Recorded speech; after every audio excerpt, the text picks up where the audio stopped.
Kien għal-ħabta tal-10:09 ta' filgħodu meta l-pulizija ssejħu fi triq it-Tartarun f'San Pawl il-Baħar fejn riżulta li anzjan Ingliż ta' 70 sena spiċċa ferut waqt argument ma' numru ta' persuni oħra. Tim mediku tal-assistenza lil vittma li ttieħed l-Isptar Mater Dei b'ambulanza l-kura fejn hemmhekk ġie ċertifikat li qiegħed isofri minn ġie seri u allura jinsab fil-periklu tal-mewt. Żewġ irġiel Ingliżi ta' 85 u 72 sena residenti San Pawl il-Baħar flimkien ma' Malti ta' 72 sena residenti Birzebbuġa qed jinżammu arrestati mill-pulizija. Il-Maġistrat Antwana Ġus Bonici ġie infurmat bil-każ u ħatar inkjesta filwaqt l-investigazzjonijiet tal-pulizija għadhom għaddejjin. Anzjan ta' 70 sena minn Ħażabbar sofra ġie gravi wara li ttajjar minn vettura. Dal-inċident seħħa l-ħabta ta' 6:09 tal-erba' filgħaxija fi triq iż-Żejtun ħal-Tarxin. Mill-ewwel sarriċ irriżulta li l-anzjan intlaqat minn Ford Transit li kien qed jinstaq minn raġel ta' 51 sena residenti Ħażabbar. Fil-post isejjed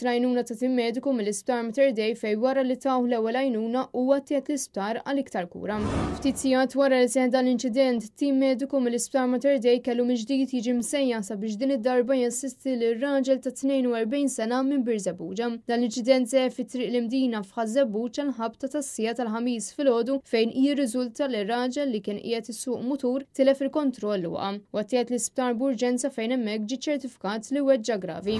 Sewwieq ta' karozza jista' jgħodda b'waħda wara li rnexxielu joħroġ mill-vettura li kienet issuq qabel ħadet in-nar. Il-każ seħħa l-ħabta ta' 11:09 ta' filgħodu meta s-sewwieq kien wasal eżatt qabel il-mini ta' San Ġiljan direzzjoni lejn il-Kapara. Fortunatament is-sewwieq intebaħ li kien hemm xi ħaġa ħażina u ħareġ mill-karozza sabiex jitlob l-għajnuna. Fil-post issejħu l-uffiċjali tal-Pulizija kif ukoll membri mid-Dipartiment tal-Protezzjoni Ċivili. L-investigazzjonijiet tal-Pulizija dwar dawn il-każijiet għadhom għaddejjin.